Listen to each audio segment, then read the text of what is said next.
খবৰ ভবানীপুৰত মন্ত্ৰী পৰিমল শুক্লবৈদ্যই উপস্থিত হৈ কয় যে এইবাৰ ভবানীপুৰত বিজেপিৰ 100% নিৰ্বাচনত জয় হ'ব। ইতিমধ্যে কংগ্ৰেছৰ শেহতীয়াভাৱে চেয়াৰমান আলীয়ে কৰা মন্তব্যক লৈ আজি মন্ত্ৰী পৰিমল শুক্লবৈদ্যই মন্তব্য প্ৰকাশ কৰে যে চেয়াৰমান আলীক কংগ্ৰেছৰ পৰা উলিয়াবলৈ সাহস নাই কংগ্ৰেছৰ নেতৃত্বই। এই মন্তব্য কৰে ভবানীপুৰত পৰিমল শুক্লবৈদ্যই। ইতিমধ্যে উপনিৰ্বাচনক লৈ ন ৰণকৌশল আৰম্ভ কৰিছে বিজেপি নেতৃত্বাধীন চৰকাৰখনে। ভবানীপুৰ সমষ্টিত হালবাৰী হাউৰিগুৰিত মন্ত্ৰী পৰিমল শুক্লবৈদ্য উপস্থিত হৈ উপনিৰ্বাচনত ভবানীপুৰ সমষ্টিত বিজেপিয়ে দখল কৰাটো 100% নিশ্চিত বুলি দাবী কৰে। আৰু কংগ্ৰেছৰ বাগবৰৰ বিধায়ক চেয়াৰমান আলীয়ে শ্বহীদক লৈ কৰা মন্তব্যৰ পিছত চেয়াৰমান আলীক বহিষ্কাৰ কৰিবলৈ কংগ্ৰেছৰ সাহস নাই বুলিও মন্তব্য প্ৰকাশ কৰে। আৰু শেহতীয়াভাৱে কেন্দ্ৰৰ নিৰ্দেশ মৰ্মে প্ৰাৰ্থীৰ তালিকা ঘোষণা হোৱা বুলি উল্লেখ কৰে বিজেপিৰ উপনিৰ্বাচনৰ তালিকাসমূহত।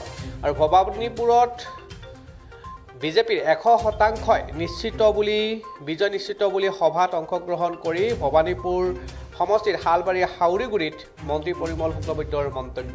আমাৰ তাত মন্তব্য আহি পৰিছে, সেই মন্তব্য আপোনালোকক শুনাই লৈছোঁ। সম্পূৰ্ণভাৱে আপোনালোক পৰিচিত নহয়। মই মোৰ সমষ্টিত 91 পৰা আমি বিধায়ক আছো, ভাৰতীয় জনতা পাৰ্টিৰ বিধায়ক। আপোনালোকৰ আশীৰ্বাদত 91 মানে আজিৰ পৰা 30-31 বছৰ আগৰ পৰা কৈছো।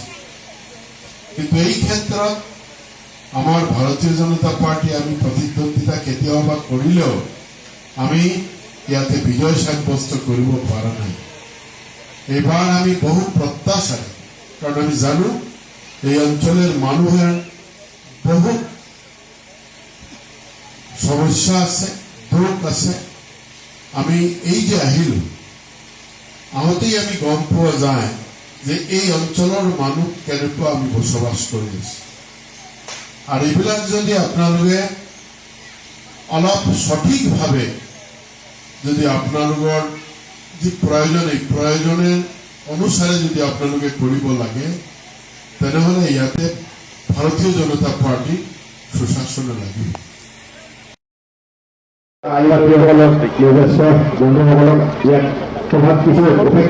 ভবানীপুর সমষ্টিত আপোনালোকে দেখিছে যে উপনির্বাচনের আহ্বান আহিছে। উপনির্বাচন হব, ডেট আমার আহিছে, ইলেকশন কমিশনে দিলে। আমার দলের প্রার্থী তালিকা আমি চূড়ান্ত কৰি ৰাজ্য পৰ্যায়ত আমি কেন্দ্ৰত পঠাইছোঁ। আৰু কেন্দ্ৰৰ ফালৰ পৰা যেতিয়া আমাৰ নিৰ্দেশ আহিব তেতিয়া আমি নমিনেশ্যন দিবলৈ যাম। এই ক্ষেত্ৰত দলেৰ এজন কৰ্মী হিচাপে মই আজি আমাৰ বেলেগ ঠাইত প্ৰগ্ৰাম আছে, কিন্তু যাওঁতে আমি ইয়াতে আমাৰ জিলাৰ সভাপতি ভাৰতীয় জনতা পাৰ্টিৰ আৰু আমাৰ প্ৰাক্তন বিধায়ক ফণীধৰ তালুকদাৰ তেওঁ আছিল, আমাৰ ইয়াৰ কৰ্মকৰ্তাসকল আছিল, স্থানীয় ৰাইজ আছিল। আমি ভাৰতীয় জনতা পাৰ্টিৰ প্ৰাৰ্থী হিচাপে যাকে আমি পাওঁ, আজিৰ দিনত ক'ব পাৰোঁ হয় ফণীদাৰ কথাও গৈছে, সম্ভৱতঃ তেওঁ হ'ব পাৰে। কাজেই আমি যাতে ভাৰতীয় জনতা পাৰ্টিৰ প্ৰাৰ্থী জিতি আহিব পাৰে, এইকাৰণে আমি আমাৰ ৰাইজৰ নিৰ্বাচক মণ্ডলীৰ আশীৰ্বাদ ল'বলৈ আহিছোঁ। আৰু মই ভাবোঁ আহোঁতে আমাৰ যিমানখিনি কথা হৈছে আৰু ইয়াতে আমি স্থানীয় ৰাইজৰ লগতে যেনেকুৱা মত বিনিময় হৈছে যে এইবাৰ প্ৰথমবাৰ স্বাধীনতাৰ পাছত এই ভবানীপুৰ সমষ্টিত মা ভৱানীৰ কৃপাত আমাৰ ইয়াতে ভাৰতীয় জনতা পাৰ্টিৰ প্ৰাৰ্থী ভাল ভোটেৰ ব্যৱধানত জিতি আহিব, এই বিশ্বাস লৈ আমি গৈ আছোঁ। এইটোৰ মূল কাৰণটো হ'ল তেওঁলোকে কৈছে এইটো চেয়াৰমান আলীৰ বক্তব্য, কংগ্ৰেছৰ বক্তব্য নহয়। কিন্তু অসমৰ আন্দোলনৰ আৰত যে শ্বহীদ, ইমানখিনি শ্বহীদ হল, তেতিয়া কাৰ চৰকাৰ আছিল আপোনালোকে জানে ভালকৈ, কংগ্ৰেছৰে চৰকাৰ আছিল। এই যে ইমান যিসকল দেশপ্ৰেমিক মানুহ ৰাইজৰ হকে যুঁজিছিল, লৰিছিল, তেওঁলোকক পৰপাৰত পৌঁছাই দিয়াৰ এটা ডাঙৰ ভূমিকা লৈছিল কংগ্ৰেছে। চেয়াৰমান আলীয়ে যদিও তেওঁ নিজাকেই কৈছে, কিন্তু কথাটো কংগ্ৰেছৰ কথাই ক'লে। সেইকাৰণে কংগ্ৰেছৰ মনেৰ কথাটো চেয়াৰমান আলীৰ মুখে দিয়ে ওলালে।